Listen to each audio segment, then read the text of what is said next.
हाँ ये हाँ बस बस। फिर उसी बीच में लखनऊ में एक दो हादसे हो गए कि वो पिटबुल ने एक औरत को मार हाँ, दिया। हेलो हिंदुस्तान, क्या आपको भी डर लगता है रॉटवाइलर से, डोबरमैन से, पिटबुल से और इस तरह की और भी ब्रीड से? डरने की कोई जरूरत नहीं है। ये बिल्कुल भी फिरोशियस नहीं होते हैं। अरे हम इंसानों से ज्यादा भी फिरोशियस कोई जानवर है क्या? तो चलिए मैं आज आपको मिलवाता हूं एक ऐसे पेट ओनर से जो एम्स्टफ के पेट पेरेंट हैं। एम्स्टफ जो कि एक अमेरिकन स्टैनफोर्ड बुली है, पिटबुल के फैमिली से आता है और वो उसके बड़े ही प्राउड पेरेंट हैं। और वो है डॉक्टर संतोष कुमार। डॉक्टर साहब, पेट गार्ड में आपका बहुत बहुत स्वागत है धन्यवाद। और आपका बहुत बहुत शुक्रिया कि आपने पेट गार्ड में रजिस्ट्रेशन कराया। Thank you. तो मैं आपसे सबसे पहले ये जानना चाहूँगा कि आपकी पेट पेरेंटिंग की जर्नी शुरू कहाँ से हुई? आपको कैसे शौक हुआ ये बताइए ज़रा? पेट पेरेंटिंग की जर्नी मेरी कॉलेज से शुरू हुई। जी। घर पे मेरे फादर पसंद नहीं करते थे कुत्ता, तो वो एक बार उनको किसी आई डोंट नो किसने उनको गिफ्ट किया था एक कुत्ता और पपी, और वो घर आया तो ज़रूर था लेकिन उन्होंने वो किसी को दे दिया था। ओके। और हम लोग हॉस्टल में रहते थे तो जाहिर है कि हम लोग के साथ वो रहा नहीं, वो किसी फैमिली फ्रेंड को ही उन्होंने दे दिया था। और फिर उसके बाद हम लोग का थोड़ा इंटरेस्ट उसमें जागरूक हुआ, लेकिन उस ज़माने में 70s में और 80s में इतने कुत्ते देखने को नहीं मिलते थे, और so called only high society वाले लोग ही या आर्मी वाले लोग कुत्ते उत्ते पाला करते थे। जनरली लोगों के यहाँ कुत्ते उत्ते खास होते नहीं थे। जी। तो the only dog breeds we knew was Pomeranian, Doberman and Alsatian. सही। मोटे मोटे यही 3 कुत्ते जानते थे। ये काबिले तारीफ है कि एक इंडियन ब्रीड को आप जो है वहाँ पे आपने पाला और फिर उसको ऑल द वे मतलब बाय एयर उतना पैसा। बाय एयर मतलब बाय कार फर्स्ट हाँ हाँ। टू बैंगलोर, जो कि ओवरनाइट जर्नी थी। और उसके बाद बैंगलोर से फ्लाइट लेके दिल्ली आए, दिल्ली से तुरंत उनको ट्रेन में चढ़ाया, तो उनकी तीनों जर्नी हो गई, मतलब by road by train by air सब एक साथ हो गई एंड दे रीच गोरखपुर। देखता लेकिन क्या आपको वाकई ये लगता है हाँ। कि आ, ये बहुत फिरोशियस और ये इस तरह के होते हैं? मुझे आइडिया नहीं था कि ये, अब मुझे मालूम है कि कोई भी कुत्ता फरोशियस नहीं होता, वो आप उसको जिस तरह ट्रीट करते हैं उस हिसाब से वो बड़ा ताली। लेकिन उस अभी ऐसा सिनेरियो बना दिया गया है सर, पिछले कुछ सालों से मैं देख रहा हूँ पेपर में कि मतलब बिल्कुल ही उनको पेंट कर दिया है। इतना बड़ा विलेन बना दिया गया है, इतना बड़ा विलेन बना दिया गया है, इतनी दहशत पैदा कर दी गई है कि आपने डोबरमैन पाल लिया, आपने रॉटवाइलर पाल लिया, आपने पिटबुल पाल लिया। लोग ये नहीं समझते हैं कि भाई उसके पीछे की क्या मानसिकता रही है, उसने क्यों किया। अदरवाइज तो बहुत छोटा सा पमेरियन है, वो काट ले, वो भी काट लेता है अपनी ताकत के हिसाब से, वो काट वो लेता काट लेता है। हाँ। तो ये मुझे बताइए कि एम्स्टफ रखने का आपको कैसे आइडिया आया? ये तो ये एकदम अलग से पिटबुल के बारे में मैंने पढ़ना शुरू किया तो मैंने देखा कि pitbull is a broad term, उसके अंडर 3-4 किस्म के कुत्ते आते हैं, उसमें से एक एम्स्टैफ भी है। तो जो कि कहा जाता है कि वो पिटबुल में देखने में बेहतर है बाकियों के मुकाबले, और उसका टेम्परामेंट भी बाकियों के मुकाबले बेहतर होता है। एम्स्टफ के आपके घर के आने की जर्नी जरा बताइए जी, कैसे आप लेकर के आए, कैसे मिला? मैंने जब एक बार कांटेक्ट कर लिया अपने ये ब्रीडर को और उसने मुझे दाम वाम बता दिए। अपने जितने भी पेट पेरेंट्स हैं सभी से कहता हूँ कि अगर आपको पपी बाय करना है तो प्लीज सस्ता पपी बाय मत करिए। पूरी तरीके से जानकारी करिए, अच्छी तरीके से उस अच्छे ब्रीडर की जांच पड़ताल कीजिए, उसका आगे पीछे का पूरा बैकग्राउंड चेक करिए। और अगर आप बहुत स्पेसिफिक ब्रीड्स में जा रहे हैं तो please KCI registered breed he own करिए। तो फिर आप बताइए फिर कैसे हुआ? फिर उस मैंने कहा पेपर्स हैं, उसने पेरेंट्स के पेपर भेज दिए, बच्चों के उस समय नहीं थे। जी। उसने कहा अप्लाई कर दिया हमने। अच्छा, उस समय चूंकि कोविड था तो ऑफिसेज बंद थे केसीआई वगैरह के भी, जो कि Correct. मद्रास में है शायद, हाँ जी। बैंगलोर में है शायद, बैंगलोर। बैंगलोर में। तो उन्होंने बोला कि वो हो जाएगा, आप चिंता मत करिए। मैंने कहा ठीक है। तो फिर उसने कहा साहब पैसे भेज दीजिए, तो मैंने अनुराग मिश्रा जी हमारे सीनियर, हाँ हाँ, अनुराग भैया तो मेरे मेंटर हैं मतलब। तो मैंने उनसे पूछा तो उन्होंने कहा साहब ऐसा है कि ऐसे आप कैसे किसी को पैसा भेज देंगे, मान लीजिए कुत्ता ना भेजे। एग्जैक्ट। तो मैंने कहा हाँ ये भी है, और कोविड की वजह से मैं जा नहीं सकता था। उसने कहा कि मैं ट्रेन से भेज दूंगा किसी के हाथ, उसको अलग से आप 5,000 रुपये दे दीजिएगा।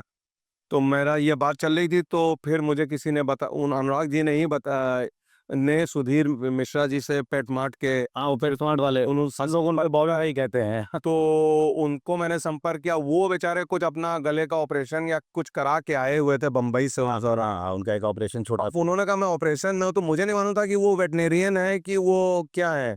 तो मुझे लगा कि शायद वो ऑपरेशन कर रहे हैं। तो मैंने कहा ठीक है, ऑपरेशन के बाद फोन कर दीजिएगा। तो उन्होंने कहा नहीं साहब, मेरा ही ऑपरेशन हुआ है। कर तो मैंने कहा अच्छा। तो फिर उन्होंने जवाब दिया। मैंने कहा कि साहब ऐसा है कि फला आदमी एक कैनल है, और वो मुझे ये मैं उनसे कुत्ता लेना चाहता हूँ, क्या इसके बारे में कुछ मालूमात कर सकते हैं? मैं अनुराग जी ने मुझे आपका रेफरेंस दिया है। तो उन्होंने अपने किसी कांटेक्ट को दिल्ली में फ़ोन ऑन किया और ये पता किया कि वो एक मतलब ठीक ठाक ब्रीडर है, मतलब कोई गड़बड़ नहीं है उसके साथ, और वो रखता है। तो फिर जब ये बात की पुष्टि हो गई, तो फिर वही सज्जन जो दिल्ली में थे वो बिहार जा रहे थे, लखनऊ होते हुए दिल्ली से। ओके। तो उन्होंने कहा मैं ही ले आता हूँ। तो मैंने कहा ये तो सबसे बढ़िया बात है। तो उन्होंने मुझे कहा कि आप पैसा तब ट्रांसफ़र करिएगा जब मैं कुत्ते का बच्चा चेक कर लूँगा। ओके। तो वो उनके कैनल पे गए। हाँ, हाँ। उन्होंने डॉगी को, हमारे पपी को चेक किया, ओके। और उसके बाइट और उसके टेस्टिकल डिसेंट वगैरह को चेक किया, जो कि मैं एज ए लेमैन नहीं कभी बहुत से लोगों को नहीं पता है सर। चेक कर पाता। जी। और उन्होंने जब उसको ओके कर दिया, तब मैंने उनको पैसा ट्रांसफ़र कर दिया। ओके। और फिर वो अगले दिन कार से लेके अब मेरे पपी को लेके पेट स्मार्ट ही आ गया। अच्छा। सुधीर भाई के यहीं उनका आगमन हुआ, ओके। और वहीं से उनका सामान, केज वगैरह मैं लेके। नहीं, पेट स्मार्ट के बारे में मैं बता दूँ, सुधीर मिश्रा जी हैं और वो एक पेट लवर हैं एक्चुअली। उसके बाद वो बिज़नेस है। पेट लविंग बॉक्सर के बहुत इंडिया लेवल पे बहुत अच्छे ब्रीडर रहे हैं वो, और पेट लविंग ही उनको इस बिज़नेस में ले आई, और पता नहीं कितने लोगों को उन्होंने गाइड किया है। और गोमती नगर में है, मैं उनका एड्रेस शेयर कर दूँगा। अगर आपको किसी भी तरीके की पेट केयर से रिलेटेड किसी भी प्रोडक्ट की ज़रूरत है। मैं एक चीज़ ये पूछना चाह रहा था सर कि जब आपने एमस्टफ लेने का प्लान किया, तो अब तब आप इस फ्लैट में ही रहते थे। जी, जी। तो कभी दिमाग में ये नहीं आया कि ये फ्लैट उसको कम हैंडल कम कर पड़ेगा। पाएगा कि नहीं कर पाएगा? ये आया आया मेरे कि वो उसको उसको एक्सरसाइज की ज़रूरत है, और ये है वो है। तो मैंने सोचा कि भाई एक्सरसाइज तो बाहर ही करेगा, घर में तो करेगा नहीं। तो मैंने कहा कि वो करा लिया जाएगा, देखेंगे। तो मैंने कभी फर्नीचर खास नहीं खरीदा ज़रूरत के अलावा। मैं देख रहा हूँ कि ये जो घर है ये आपका कम और उसका नाम क्या है? मैक्सिमस। मैक्सिमस। जी। प्यार से उसको मैक्स मैक्स बोला कर बुलाते होंगे। जी, जी। तो मुझे ये मैक्स का घर ज़्यादा लग रहा है।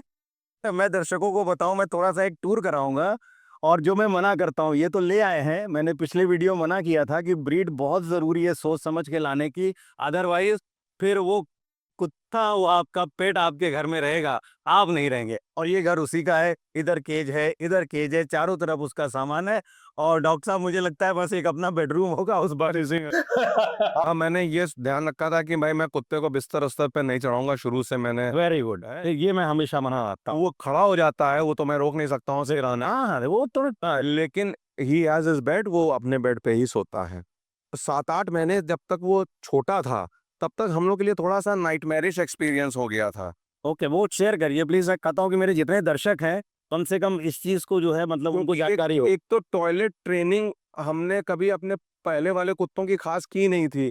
तो जब वो कोता था, कोई नौकर आके कर देता था सफाई है वो।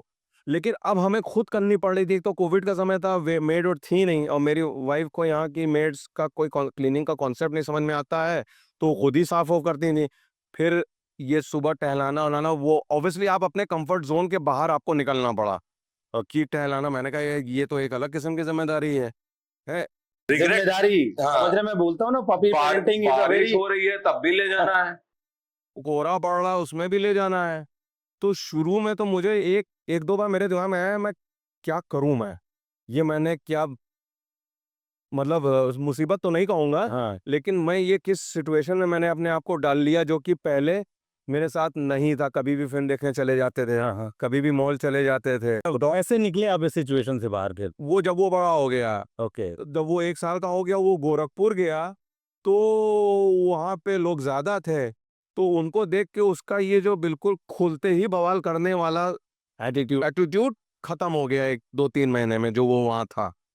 अब वो आराम से बिंदा, आज तक उसने कोई भी चप्पल नहीं काटी, आज तक उसने कोई जूता नहीं काटा, हाँ। उसने कोई नुकसान नहीं किया आज तक। अच्छा, वो आपके अलावा बाकी लोगों से कितना फ्रेंडली है? सबसे आराम से मिलता-जुलता है या वो क्यूरियस बहुत है, आता है और क्लिंग बहुत करता है, पे वो चढ़ना-वढ़ना शुरू करता है। ओके। लोगों पे क्लाइम करेगा कि हमें कहानी सुनना है या हमें, हाँ। तो मुझे थोड़ा डर लगता है कि ऐसा पकड़ने लेगा। कहीं अगर पकड़ लेगा, मैं क्या कर सकूँगा बताइए? अगर वो एक आदमी के करीब है और बिल्कुल उस पे चिपका हुआ है, तो मैं या कोई भी, खुदा भी कुछ नहीं कर सकता उस समय, अगर कोई एक्सीडेंट हो जाए तो। जब छोटा था ये तब बहुत ज़्यादा सोशलाइज़ेशन में नहीं था। क्योंकि मेरे घर में लोगों का आना-जाना नहीं है, ओह! बहुत लोगों का, तो जो आते थे वो आते थे, और वो कोविड का टाइम था तो वैसे भी बहुत ज़्यादा लोग आने से। रिस्ट्रिक्टेड था, तो मतलब बचपन में ये बहुत ज़्यादा सोशलाइज़ नहीं हुआ। सोशलाइज नहीं हो पाया। और अपनी सोसाइटी ऐसी है कि लोग पसंद नहीं करते हैं पेट्स को बहुत ज़्यादा, जो लोग रखते नहीं हैं।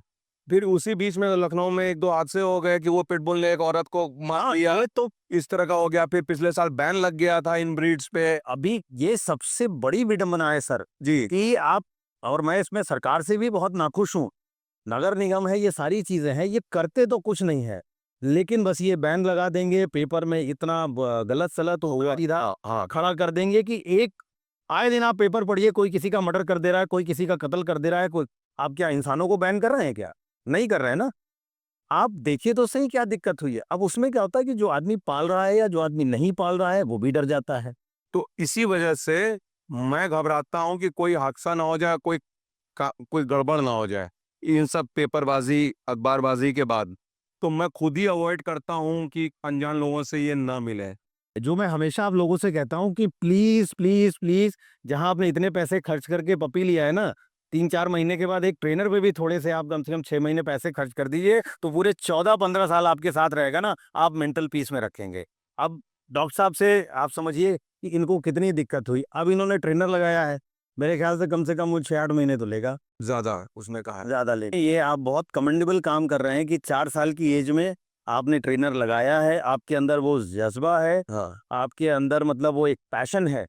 वरना लोग क्या कहते हैं, उम्मीद छोड़ देते हैं कि नहीं अब कैसे होगा। फिर उसको क्या करेंगे, उसको बंद कर देंगे, उसको आइसोलेट कर देंगे, उसको इतना आइसोलेट कर देंगे और फ़िरोशियस हो जाए, और फ़िरोशियस हो जाए, और फ़िरोशियस नहीं होता है इरिटेबल। वो इरिटेट हो जाता है। उसको लगता है कि ये सब मेरे दुश्मन हैं, इन्होंने मुझे क्यों बंद कर रखा है?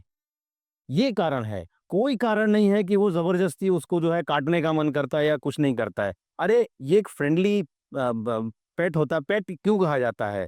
और अगर आप उसको नहीं लोगों से मिलवाएँगे, नहीं उसको फ़ैमिलियर कराएँगे, उसको आइसोलेट करके रखेंगे, कमरे में बंद करके रख देंगे, तो ज़ाहिर-सी बात है कि उसको, वो सबको अपना दुश्मन मान ही लेगा।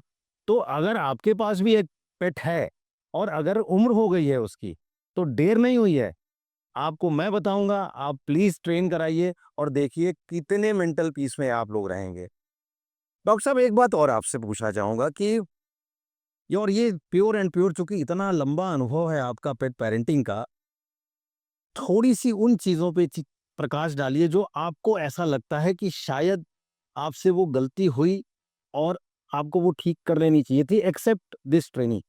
और हम लोग, मैं और मेरी वाइफ़ उसको अकेले सँभाल नहीं पाते थे एज़ अ पेट। जब वो छोटा था, तो हमने उसको काफ़ी समय केज में रखा। हाँ। ये एक गलती की और मैं रोज़ रिग्रेट करता था कि यार ये कौन-सा तरीका है पेट पालने का। ये बहुत ज़रूरी बात है। मैं इसीलिए मैंने ये मुहिम शुरू की है। मैं हर पेट ओनर से सीखने को मिलेगा। प्लीज़, जब आप खुद सोशलाइज़ हो रहे हो ना, आप अपने पेट को भी अपने साथ रखिए और उसको सोशलाइज़ कराइए। केज में रखना बुरी बात नहीं है, लेकिन सोशल लेवल पे उसको प्लीज़ पिंजड़े में बंद मत रखिए। मैं रिग्रेट करता था और मुझे डर रहता था कि कोई किसी को काट लौट ना ले। मुझे ये वही। एंटीसिपेशन में मैं उसको रख देता था।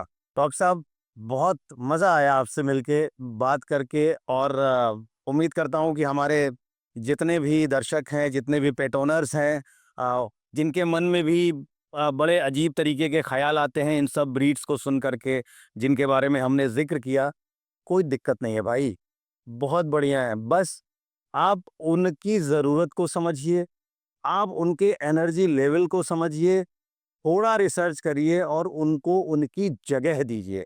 अगर आप उनको उनकी जगह देंगे, वो बिल्कुल मस्त रहेंगे और आप भी मस्त रहेंगे। नहीं, तो बैक ऑफ द हेड आपको टेंशन रहेगी। आप पाल लिया है, बड़ा हो गया है, प्यार हो गया है, कुछ कर नहीं सकते हैं। डॉक्टर साहब बहुत बहुत शुक्रिया, बहुत बहुत बधाई। मैं मिलना चाहूँगा थोड़ा ज़रूर उससे, लेकिन उसके पहले ये ज़रा मैं उसके लिए हमारे सबसे Thank you so match much. के लिए गुडी बैग है। Thank you so much. जैसा कि हमने अपने वीडियोस में भी कहा था जी, कि जी, हम जी। आपसे मिलेंगे, और एक गुडी बैग जो है, जी जी और मुझे उम्मीद है कि मैक्स को ज़रूर पसंद